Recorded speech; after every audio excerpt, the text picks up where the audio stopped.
all the way from infancy, that neck and head thing came about. Pretty dramatic stuff. And I've been able to work through it. I just got rid of the last bit of upper back pain last year in a somatic session. It was unbelievable. It just went away. So, good stuff. Yes.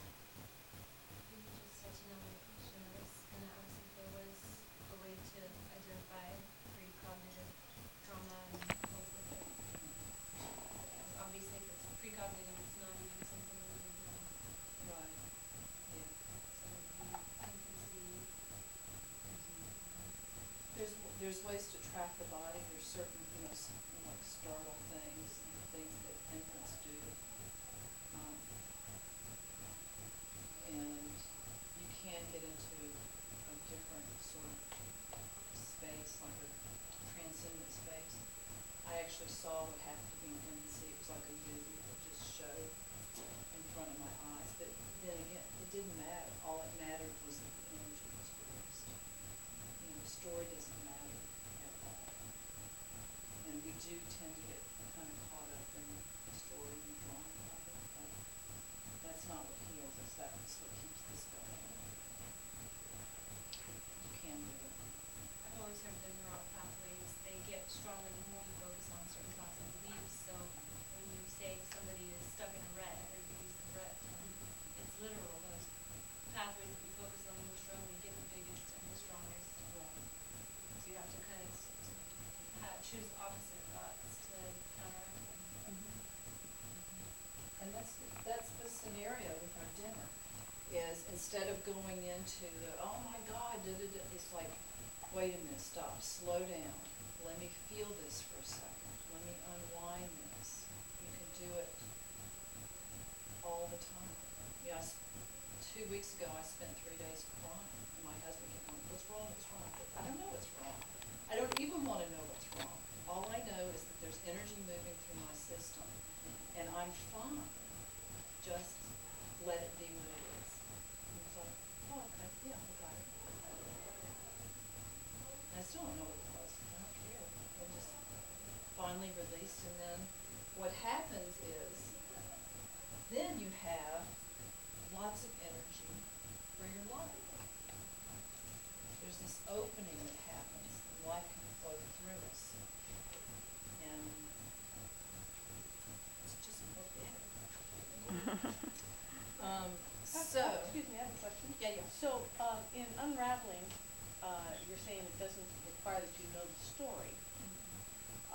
As you feel yourself tense up and say, and wait a minute, let me unravel, you're suggesting that we don't even need to know what it is that we're trying to unravel. I don't need to know that my brother's fed me Velveeta with the... You don't have to know that. No. But just to take a minute to go, what's going on here? Right. Let me just relax and let it go. Yeah. We're paying attention to the body. We're noticing what the sensations are, and there are specific exercises, and I'll just give you an exercise right now. We'll just do it right now. So think of something that's a little bit irritating for you. Don't take a big thing right now, please. Like, the dryer shrunk my favorite shirt, or the dog chewed the rug, the corner of the rug, or something about driving is usually a good one to stay in time. Here's a good one for all of us. A policeman is pulling you over. You're not going to get a ticket, but the policeman is pulling you over.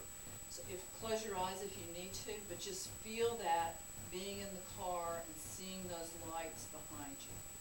And notice what happens in your body. So what happens in your body? Somebody tell me. Heart. What? Blood pressure goes up, heartbeat goes up.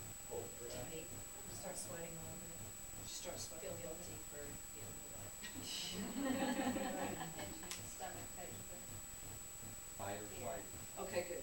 So we'll go with the stomach tightening up, and wherever you feel it, if you feel it in the heart or here, we'll go with the stomach tightening up. So I'm going to ask you to put both your feet on the floor, and then I'm going to ask you just with your mind open up this joint. So that energy of the belly being tight, that energy can drain down the legs, into the feet, and into the floor. You're feeling it more in your heart or your shoulders. Open up the shoulder joint and let that energy, just like pouring milk onto the floor, just let that energy spread through the shoulder joint, out the arms and hands. And you may feel some tingling or warmth in the hands. That's the energy releasing.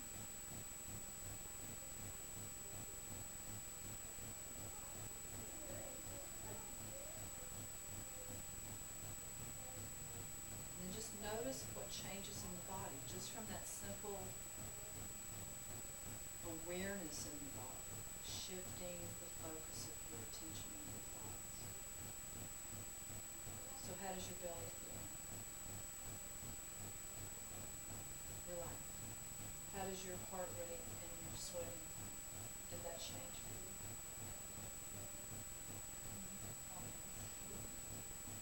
And that took what? 5 seconds? This has nothing to do with somatics, but we're incredibly powerful beings, and somehow nobody told us that. And there's a lot that goes on up here, and we really can control so much more than we know. So there's something else that I want to tell you. I kind of lost. So going back to the dinner.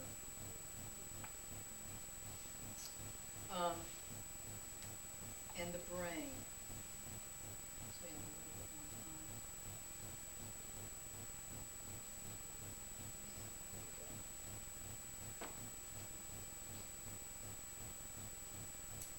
When your partner is having a really hard time, they are, and they're communicating that, they're functioning from either the primitive brain, the more primitive, the lower, what's considered the lower brains, the limbic, or, anyway, the lower brain, I lost that word, The hippocampus. reptilian brain. Reptilian hippocampus. So the lower brain, they're in their emotional body. And if you're, like, I'm thinking about me standing in the kitchen cooking, so I'm processing, I'm reasoning, I'm doing a recipe, I'm in my frontal lobes, and my partner comes in and he's in his emotional, he's in the limbic brain. It's like having 2 TVs on, or having a TV on one channel, and then you've got your iPod on another, on a song.